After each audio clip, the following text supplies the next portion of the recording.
I wasn't running. At least, that's what I kept telling myself as I shoved everything I owned into the back of a borrowed pickup truck and drove west until the mountains swallowed the last cell signal. My name is Riley Hale.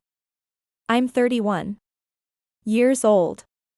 I left behind a career I no longer believed in, an engagement that collapsed with a single voicemail, and a mother whose death knocked the breath out of me so suddenly I still catch myself dialing her number out of habit. I came to the cabin for space.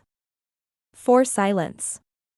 For isolation so deep it would finally drown the noise in my head, but the thing about space is, when you leave it empty, something else always moves in, and in my case, it was a dog. The cabin sat on the edge of a thinning pine forest, at the end of a dirt road so narrow and twisted it didn't even show up on GPS. It had been in our family for decades, passed down on my mother's side, though we rarely visited after my dad left. She used to call it our secret retreat. I used to call it the middle of nowhere. Now, I just call it mine. Or at least I thought I did. The first sign that I wasn't alone came before I even opened the door. Paw prints. Large, deliberate ones circling the porch like someone had been pacing. Waiting. My stomach tightened. I scanned the tree line. Nothing. Just trees creaking in the wind and a few crows pretending to be important. I unlocked the door, stepped inside, and let out a breath. Same old layout. Same wood-paneled walls, chipped paint, cast iron stove. Everything smelled like cedar and dust. I set my bags down, unrolled a sleeping mat, and sank onto it like someone who had just completed a pilgrimage. I was finally alone, at least for 5 minutes. The knock came around dusk, not on the door. Not from a person. It was a soft thud, followed by the unmistakable sound of claws on wood. I froze. Thud. Scrape. Sniffed. It was right outside the door. I crept toward the window and pulled the curtain aside. What I saw made me forget how to breathe. A dog, massive, golden, matted fur, deep brown eyes that caught the light and didn't let it go. He wasn't barking, wasn't growling, just standing there, staring at the door, head tilted slightly, like he was waiting for someone to open it, like he knew me. I didn't open the door. Not that night. I told myself I needed time. I needed sleep. I needed to not deal with anything that reminded me of a life I was trying to forget. But the next morning, when I stepped outside, he was still there, lying across the doormat, tail thumping lazily, eyes half-lidded like he had always belonged here, and was mildly annoyed I had taken so long to show up. He didn't move as I stared at him. Didn't flinch as I walked slowly down the steps. Hey, I said cautiously. You lost or something? The tail thumped once. He stood, stretched, walked straight past me into the cabin like it was his. I didn't stop him. I don't know why. Maybe I should have. But there was something about the way he moved, calm, sure, like he knew this place better than I did, that made me hesitate. He sniffed the corners, circled the stove, climbed onto the couch, then he looked at me, curled his front paws under his chest, and sighed, like, finally. I stood there, mouth open, heart thudding, completely unsure if I had just been adopted by a bear-sized stray dog or haunted by a ghost in a fur coat. Later, I found the note that it had slipped between the boards of the pantry door, probably from the last time Mom was here, scrawled in her quick, looping handwriting. If anything ever happens to me, Copper knows the place better than anyone. Let him stay. He'll take care of it. And maybe, he'll take care of you, too. I stared at the paper until my vision blurred. Copper. His name was Copper, and apparently, he had been here all along. That night, I didn't lock the door. I didn't even pretend to reclaim the space. Copper had taken the couch. My couch. I watched him from my mat on the floor, one eye open, heart caught somewhere between grief and disbelief. I wanted to be angry. Wanted to push him out. To scream that this was supposed to be my place. My retreat. My silence. But the thing is, that night, for the first time in months, I didn't cry myself to sleep, because I wasn't alone. I woke before dawn, blinking into soft orange light leaking through the curtains. Copper was gone. Panic seized me. So fast I was on my feet before I could think. I ran outside barefoot, calling his name like it had always been mine to say, Copper. Silence. Then, the sound of rustling. He emerged from the trees moments later, a stick in his mouth and the look of a king returning from war. I nearly collapsed. He trotted up, dropped the stick at my feet, and sat down like you're welcome. I laughed, an ugly, exhausted, honest laugh that I hadn't heard that sound come out of my mouth in weeks. The rest of the day, Copper followed me everywhere, into the kitchen, into the bathroom, onto the porch. I tried to put up a few boundaries. Stay there, go lie down, not now, but it was like trying to negotiate with fog. He wasn't listening. Not really. He was occupying, taking over corners, chairs, doorways, and, eventually, my emotional barricades. At sunset, I sat on the porch and watched the sky bleed into fire behind the pines. Copper lay beside me, chin on his paws, eyes scanning the tree lean like he was waiting for something I couldn't see. Why did you come back? I asked quietly. He didn't look at me, but I swear he understood. Maybe he had been here every day since Mom passed. Maybe he never left. Maybe he had waited for someone to return, and when no one did, he waited some more until I showed up, grieving, tired, bitter, exactly what this place had been built to hold. That night, I didn't bother unrolling the sleeping mat. Copper was already sprawled across it. He lifted his head when I came in, eyes soft and apologetic, like, you weren't going to use this, right? I sat on the floor beside him and leaned back against the wall. He shifted closer. His body was warm, heavy, alive in a way I hadn't felt in far too long, and for some strange, inexplicable reason, I let him stay. The first morning we shared the cabin as accidental roommates, I woke to warm breath on my cheek and the undeniable snuffle of a wet nose. Copper had moved, not just onto the sleeping mat, but onto me. His head rested heavily across my ribs, one giant paw draped over my stomach like he was holding me down, or holding me together. I blinked up at the ceiling, groggy and mildly confused. Personal space, I mumbled, voice hoarse. Ever heard of it? He sighed. A deep, content exhale, as if to say, not interested, and just like that, I realized the rules had changed. I'd been at the cabin barely 48 hours, and already my carefully imagined retreat was becoming something else entirely. The structure might still have been mine, the walls, the furniture, the creaky front steps, but the space inside? The emotional air? It belonged to him now, and somehow, I didn't hate it. That morning, I tried to re-establish some boundaries, not out of annoyance, but out of desperation. I'd come here to recover. To be alone.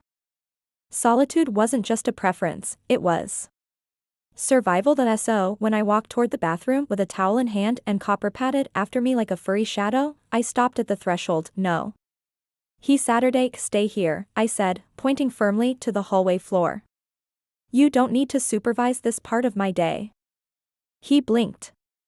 Once then, as I shut the door, I heard the soft thud of him lying down right against it. A heavy, golden doorstop. 5 minutes later, I opened the door and nearly tripped over him. He stood instantly, tail wagging, tongue lolling like he'd just performed a heroic rescue. You really waited outside the whole time? A bark, soft but smug. I rapped the towel tighter around myself, shaking my head. You're ridiculous.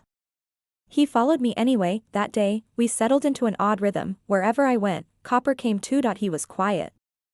Never barked unless a squirrel crossed the porch or the wind did something suspicious. He didn't beg for food, didn't whine, didn't chew things or knock over furniture, but he hovered gently, persistently. As I made breakfast, he lay at my feet. As I read, his head rested on my lap.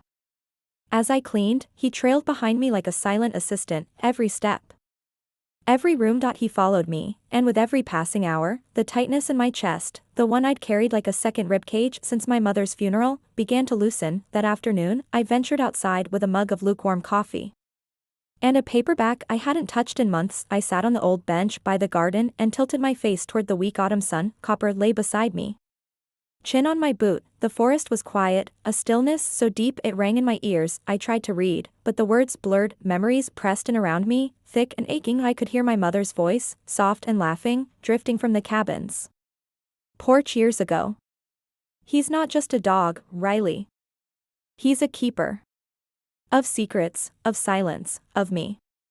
I hadn't understood it then. Now, I couldn't stop understanding. I looked down. Copper was watching me, not impatiently, not expectantly, just present. I miss her, I whispered. His eyes didn't leave mine. I thought if I came here alone, I could forget.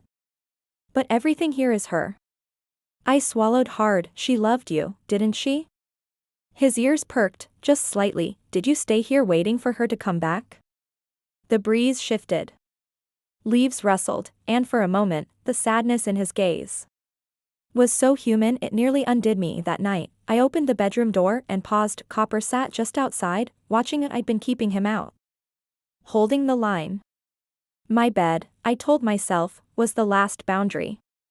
The last scrap of solitude I still owned, but that silence, that cold, brittle quiet I thought I needed, was beginning to feel like loneliness, and this creature, this patient guardian who followed me without demand or judgment, had offered nothing but.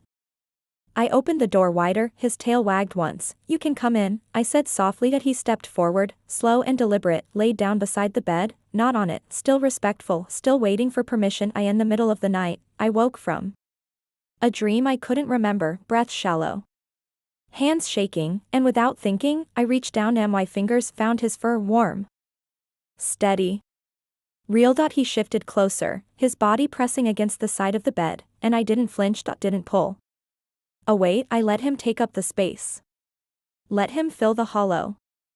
Let him be there, and for the first time in weeks, maybe months, I fell back asleep without the weight of silence crushing me. The next morning, I found a photo tucked behind a dusty clock on the mantel. It was old, faded at the edges. My mom. Younger than I remembered her. Kneeling in the grass with Copper beside her, just a puppy then. Both of them smiling. Wind in her hair. On the back, her looping script read, the only one who's never left. I pressed the photo to my chest. I see it now, Mom, I whispered. I finally see it. That day, I stopped trying to push Copper out, stopped calling his presence intrusive. Stopped pretending solitude was the same as healing. Instead, I opened the space. I opened the door. The bed. The porch. My heart. I let him follow, and for once, I followed back. The day the weather turned cold, Copper claimed the bed without asking, not aggressively. Not like a dog pushing his weight around. He just curled up in the middle of the faded quilt like it had always been his, let out a long sigh through his nose, and closed his eyes. And me, I stood in the doorway, arms crossed, heart fluttering with the ridiculous urge to cry, not because I was annoyed, but because for the first time in weeks, I didn't mind sharing something, especially not with him. It was the kind of cold that crept in sideways, not dramatic, not howling, but slow and steady. The air was damp, and the sky hung low with the promise of a hard frost by morning. I'd built a fire earlier, but the drafty walls of the cabin couldn't hold the warmth. I wrapped a flannel around my shoulders, walked into the bedroom, and found him there. Right in the center. Copper didn't even lift his head. Just blinked at me. One eye. Then the other. His tail tapped softly against the mattress. I raised a brow. You know that's my spot. His tail tapped again. A beat of silence passed between us. Then I did the thing I swore I wouldn't do. I crawled into bed beside him. First, it felt wrong, unnatural, almost, not because I disliked him, far from it, but because no one had shared this space with me in a long time. Not since the end of the relationship I'd driven halfway across the state to forget. Not since the hospital room where I held my mother's hand until the machines went quiet. But Copper didn't ask questions, didn't speak, didn't demand explanations or apologies or permission. He just lay there, warm and still, letting me adjust to the idea of not being entirely alone. And that night, I slept deeper than I had in months. A morning came with silver light through the curtains and the soft sound of paws stretching out beside me. Copper yawned wide, his tongue curling like a ribbon, and looked at me with sleep-drunk eyes. I couldn't help smiling. You're a bed hog. He rolled to his side. So that was a yes. Then, the bed became our shared space. From that morning on, I stopped trying to keep things separate, stopped pretending this was temporary. Copper didn't just follow me anymore. He coexisted. There was a difference that he didn't invade my world. He entered it, and let me enter his. By the third week, I started hearing things again, not voices, not exactly, but sounds. Music, even I hadn't listened to music since the funeral. Couldn't bear it, but one afternoon, while I was sweeping out the storage shed, I found an old radio under a tarp. It still worked, though the dial was dusty and the battery low. I turned it on. A scratchy piano ballad filled the air, and from across the yard, Copper lifted his head and looked at me like I'd just opened a window he'd been waiting to see open for years. The song was one Mom used to hum while doing dishes. or brushing her hair, or lighting a fire in the hearth. The sound of it was like a breath I hadn't known I was holding. Copper padded up behind me, sat down, and leaned into my side. I dropped the broom, buried my hand in his thick fur. He didn't move, and I wept into his shoulder until my throat ached. He held still the entire time. Later that night, curled up in bed together, I whispered into the dark, "I think I forgot how to feel safe." Copper sighed, and then, almost like it was deliberate, he shifted closer and rested his head over my ankle. Heavy, reassuring, steady, and suddenly, I realized I wasn't afraid of the silence anymore, not when it was shared. Days passed like pages turning themselves. We developed rituals. Quiet ones. Copper waited outside the bathroom again, but now it made me laugh instead of roll my eyes. I started talking to him over breakfast. He never answered, but his eyes never wandered. He was always with me, not just present, but with me, like he knew the shape of grief, like he had carried it before. One morning, while sorting through an old crate of my mother's journals, I found a note wedged between the pages of a book on dog psychology. It was written in that same familiar, looping handwriting. "If you ever feel like you've lost everything, look at who stays. That's where your heart still lives." I didn't need to ask who she meant. He was lying across my pillow, drooling slightly, and my heart still lived. The seasons were shifting. You could feel it in the trees, in the bite of air. Just before dusk, I started walking more, just short trails through the woods that circled the cabin. I didn't trust myself to go too far, but I didn't want to stay inside either. Copper always led, not pulling ahead like a leash dog. Just a few steps in front, enough to show me the way without ever leaving me behind. Sometimes I'd stop, and he'd stop too. Turn, wait. Did as if to say, "It's okay. I'll stay here.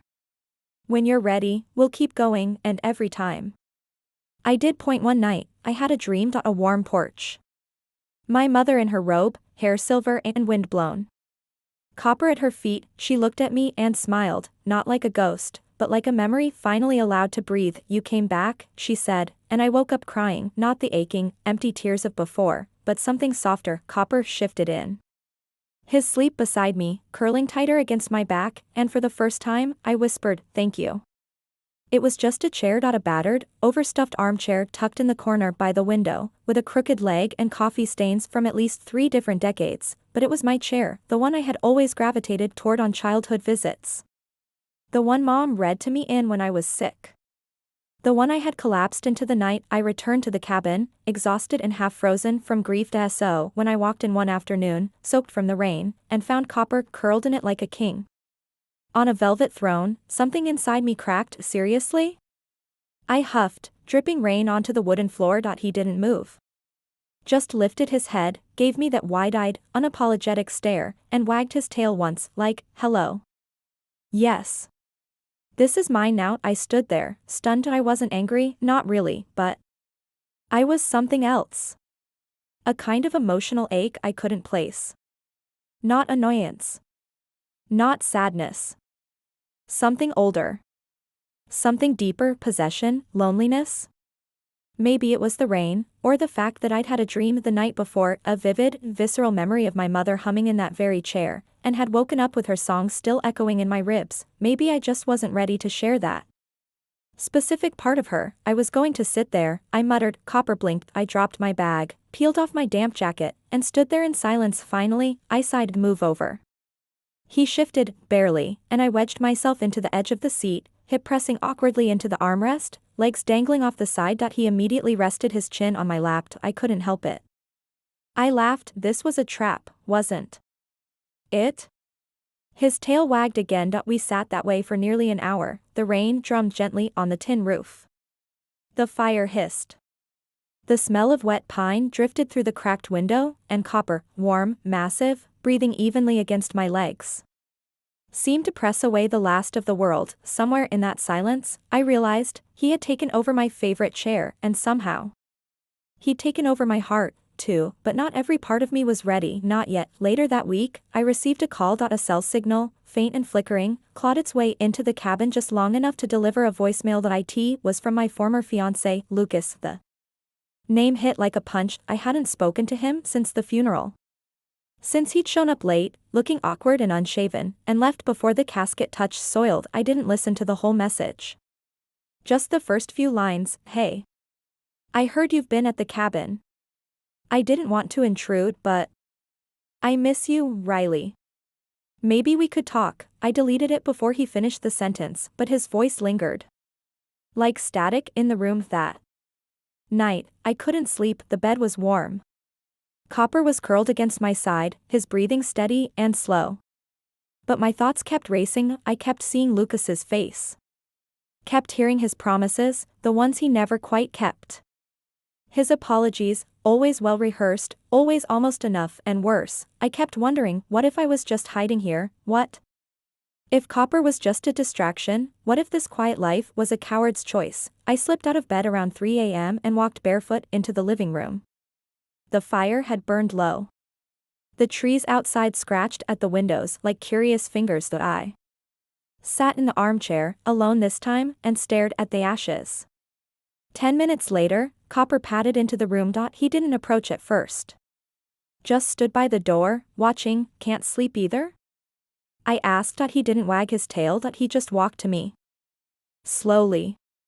Deliberately, then, with more gentleness than I thought a creature his size could manage. He laid his head on my knee, not claiming me, not owning me, just being there. I folded my fingers into his fur and let myself cry without shame. It hit me then, the quiet panic I'd been avoiding. Copper wasn't just filling a space. He was becoming a part of me, a piece of my healing, and the thought of losing him, of someday leaving, or him not being here, was terrifying. So I tried to pull back, just a little. The next day, I didn't open the bedroom door. I shut it behind me and whispered, not tonight. Copper sat outside. Quiet. Patient, and I sat on the bed alone, wrapped in guilt. The space around me suddenly felt huge. Empty. Echoing, but I needed to know, could I sleep on my own again? Could I stand on my own? I didn't sleep, not a wink. The next morning, when I opened the door, Copper wasn't there. Damn, my heart dropped. I ran through the cabin. Checked the porch. The trail, finally found him lying under the old tree near the garden. Still. Watchful. A little too still. Copper. He lifted his head, slowly. Gave me a faint tail wag, but didn't get up. I crouched beside him, heart hammering. Are you okay? He whined, barely, and leaned into me. I stayed with him the whole day, never left his side. By evening, he was moving again, tired, but steady, but the fear had done its work. Something in me cracked open for good. This wasn't just a stray dog who'd claimed my space. He was family, and he was mine, and I was his. That night, when I walked into the bedroom, Copper followed. I didn't stop him. He leapt onto the bed like he'd been waiting for my walls to fall. He curled into the center, head resting where my pillow used to be. I lay down beside him, hand on his back, eyes full of sleep and salt. You can take the whole bed if you want, I whispered. He huffed in reply, then rested one paw gently on my chest. A silent promise. I fell asleep thinking one thought, clear and certain, he might have taken my space, but he gave me something bigger in return. He gave me peace. The first sign was subtle. Too subtle for me to notice right away. Copper hesitated before standing. It was barely more than a beat, a flicker of hesitation in the way he pushed up from the floor. A wince in his eyes, so fleeting it vanished before I could fully register it, but I saw it, and once I did, I couldn't unsee it. For days, I pretended everything was fine. I still spoke to him like always, made our usual walks through the forest, let him curl beside me on the bed at night. But in the quiet moments, when I wasn't talking, when I wasn't distracting myself, I noticed the changes. He moved slower. He didn't eat quite as much, and some nights, he didn't join me in bed at all, choosing instead to lie by the fire, staring into the flames like he was remembering something I couldn't see. I told myself he was just tired, maybe he'd pulled a muscle. Maybe the colder nights were getting to him, but deep down, I knew animals always know when it's time, and Copper, he wasn't fighting it. I called the vet in the nearby town. She was kind. Gentle spoken. Promised to come up that weekend to check him over, but when I hung up, my hands were shaking. I looked at Copper, lying in the golden spill of late afternoon light by the porch, and for the first time since I arrived at the cabin, I felt truly helpless. The next few days felt like walking through fog. We did everything slowly. I made his food by hand, just the way Mom used to. I opened windows so he could smell the trees. I even sang to him, softly, shyly, old folk Songs I hadn't sung since childhood. Copper never barked, never cried. He just stayed close. Pressed into my side when I read. Followed behind me when I swept. Laid beside me on the porch as the leaves began to fall, one by one, like tiny soft farewells, and then came the storm. It rolled in fast, a sky blackening, wind snarling, window rattling. Mess of a night. I lit every candle I had. The power flickered once, then died entirely. The cabin groaned as the wind pressed against it, and Copper? He lay beside the door. Upright. Alert. Watching, like he was standing guard. Around midnight, lightning cracked across the trees, and something inside me snapped. I sat beside him, barefoot and half wild with worry. You're scaring me, I whispered. He blinked slowly. You're not allowed to leave. Not yet. Not now.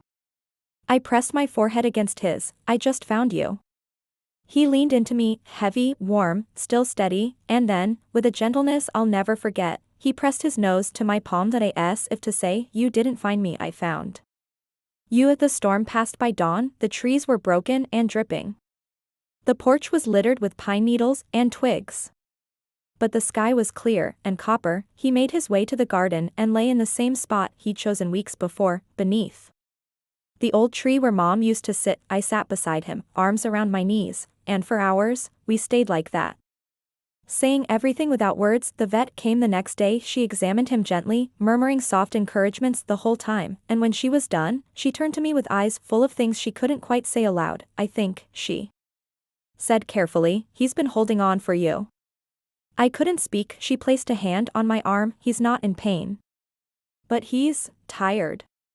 You'll know when he's ready.